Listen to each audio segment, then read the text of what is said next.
فارمیسي ډي څه شی دی، فارمیسي بي څه شی دی، دا ډیپلوما چې کومه کیږي په دې کې او دا 5 ایئر فارمیسي چې کومه دا کوم ته چې ډاکټر اف فارمیسي ویل کیږي په دې دواړو کې فرق څه دی. په هر څه باندې به تاسو پوه شئ.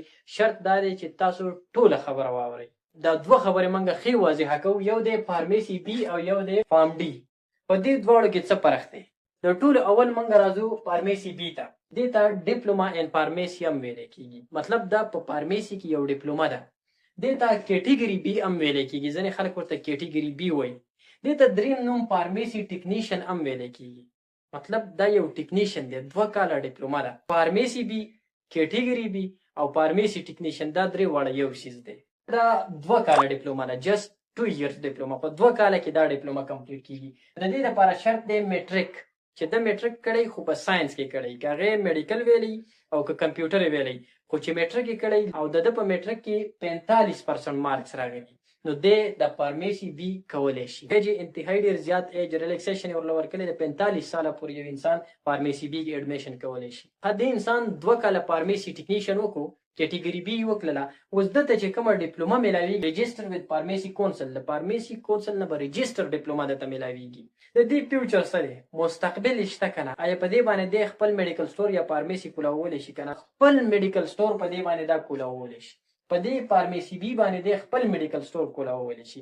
خو ځینې داسې میډیسن دي چې د هغې اجازت به درته نه وي، هغه دی د ځان سره نشي ساتلی، ځکه چې ډرګ انسپکټر به راځي په ده باندې به چاپه وهي. نو ځینې میډیسن اجازت دې ته نشته دی، ځکه چې دا 2 ایئر فارمیسي دا 2 ایئر ټیکنیشن دی. نو د ټول میډیسن اجازت ورته نشته. بلا شی میډیسن دی هغه شي ساتلی، خو ځینې میډیسن داسې دي چې هغه دا نشي ساتلی. خو د دې باوجود دی په خپل میډیکل سټور په دې باندې کولاولی شي. نو د خپل بزنس لپاره یو انتهایی زبردست ډیپلوما دا 2 کاله کې کیږي او خپل میډیکل سټور په دې باندې ته کولاولی شي. خو د دې سره کین ناټ پرسکرایب میډیسن، دا چاته میډیسن پرسکرایب کولی نشي.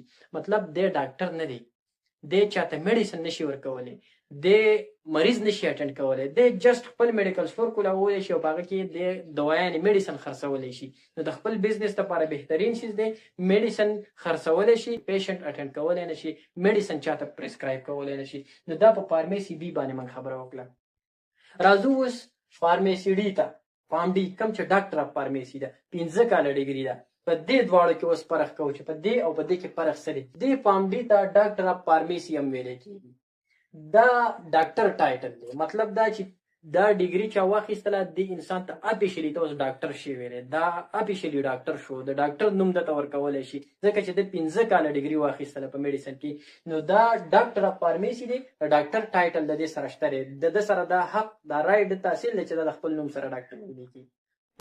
د دې نه علاوه دا 5 ایئر ډیګري ده، تاسو ته ما ویل د ډاکټر ټایټل ورله ورکوي. دا ځان ته ډاکټر ځکه وایي چې د په میډیسن کې 5 ایئر ډیګري واخیسته، دا 15 کاله ډیګري ده. اوس یو انسان دا غواړي چې زه دا 15 کاله ډیګري کوم، په پری میډیکل کې اف ایس سی کړي او دت کې 60% مارکس اخیستي، د دې لپاره ایج 25 ایئرز دی. څنګه چې د فارمیسي بي دا 2 کاله ټیکنیشن د فارمیسي کونسل سره رجسټر و، داسې دته چې کومه ډیګري میلاویږي هغه به رجسټر وذ فارمیسي کونسل، د فارمیسي کونسل نه به رجسټر ډیګري درته میلاویږي.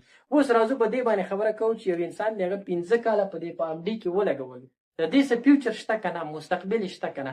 نو په فیوچر یې خبره کوو، دلته که ګورنمنټ جاب میلاویږي نو په بي پي ایس 17 په 17 سکیل باندې به دا لګي، 17 سکیل جاب به درته میلاویږي.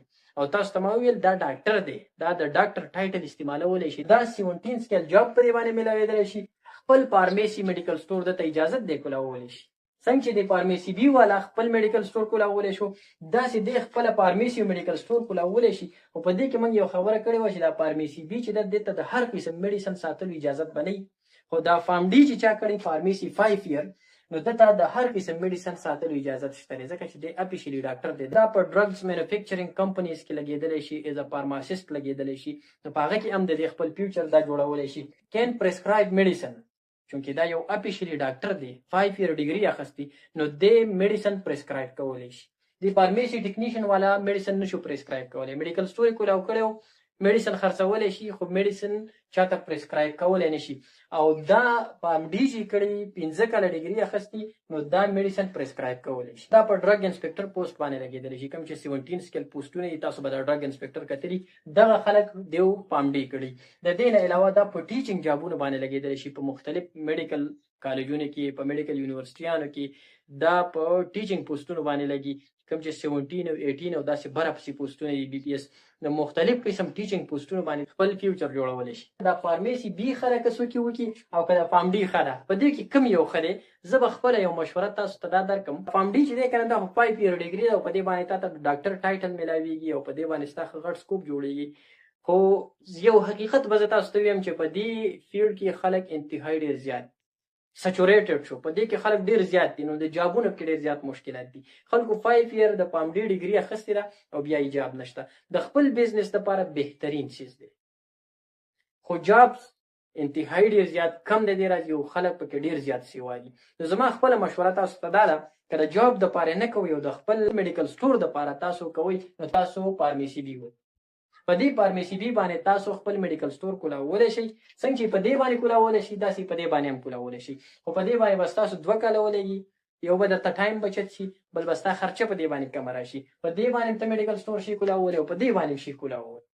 او تاسو ته ما بیا هم ویل چې د سکوپ په لحاظ سره، د سټډي په لحاظ سره، د نالج په لحاظ سره دا فارم ډي چې ده دې ته دا نه رسي د فارمیسي بي. خو بیا هم تاسو ته ما ویل چې د جاب مشکلات دي. یو څوک غواړي چې یاره ما ته په فیوچر کې بیا د جاب مسلې رانشي، زه د خپل